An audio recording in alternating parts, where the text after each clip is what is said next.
नमस्कार दोस्तों, जय श्री राधे कृष्णा। आज हम आपके लिए फाल्गुन मास कृष्ण पक्ष विजय एकादशी व्रत की कथा लेकर आए हैं। कथा सुनने से पहले आप हमारे चैनल को सब्सक्राइब करें, बेल आइकन को प्रेस करें ताकि हमारी वीडियो की नोटिफिकेशन सबसे पहले आप तक पहुंचे। वीडियो को लाइक और शेयर जरूर करें। धर्मराज युधिष्ठिर बोले, हे जनार्दन, फाल्गुन मास के कृष्ण पक्ष की एकादशी का क्या नाम है तथा उसकी विधि क्या है, कृपया करके आप मुझे बताइए।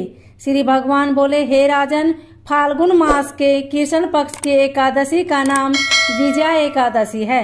इसके व्रत के प्रभाव से मनुष्य को विजय प्राप्त होती है। यह सब व्रतों से उत्तम व्रत है।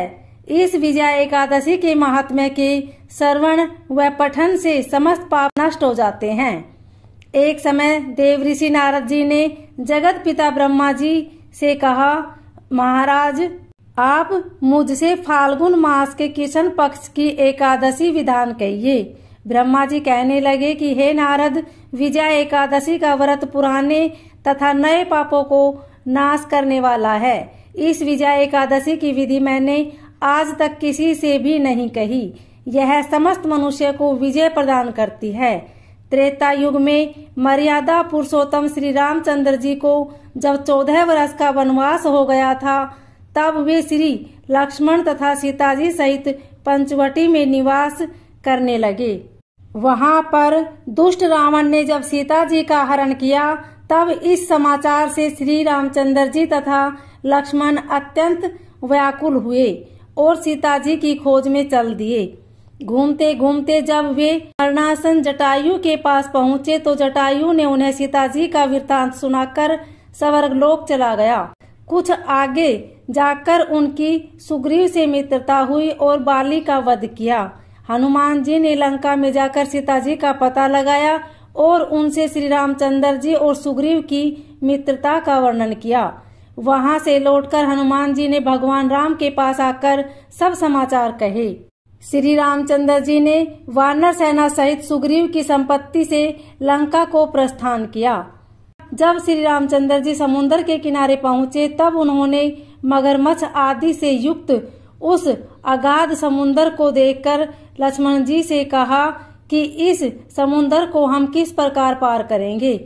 श्री लक्ष्मण ने कहा, हे पुराण पुरुषोत्तम, आप आदि पुरुष हैं, सब कुछ जानते हैं। यहाँ से आधा योजन दूर पर कुमारी द्वीप में वक्दालभ्य नाम के मुनि रहते हैं। उन्होंने अनेक ब्रह्मा देखे हैं। आप उनके पास जाकर इसका उपाय पूछिए।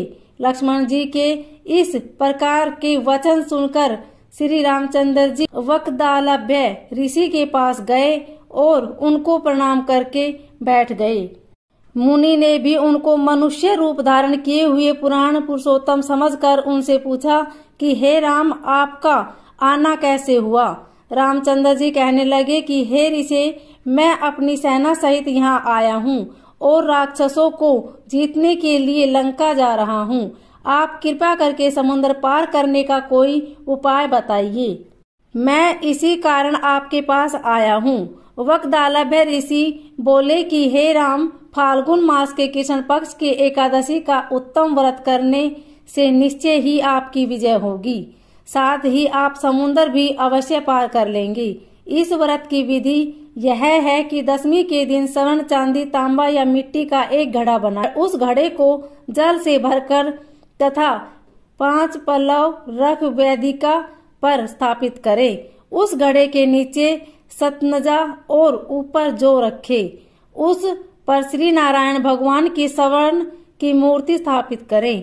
एकादशी के दिन स्नान आदि से निर्वित होकर धूप, दीप, नैवेद्य, नारियल आदि से भगवान की पूजा करें। तत्पश्चात घड़े के सामने बैठकर दिन व्यतीत करें और रात्रि को भी उसी प्रकार बैठे रहकर जागरण करें। द्वादशी के दिन नित्य नियम से निर्वित होकर उस घड़े को ब्राह्मण को दे दे। हे राम, यदि तुम इस व्रत को सेनापतियों सहित करोगे तो तुम्हारी विजय अवश्य होगी।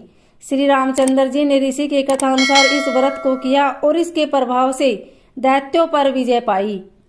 अतः हे राजन, जो कोई मनुष्य विधि पूर्वक इस व्रत को करेगा, दोनों लोकों में उसकी अवश्य विजय होगी।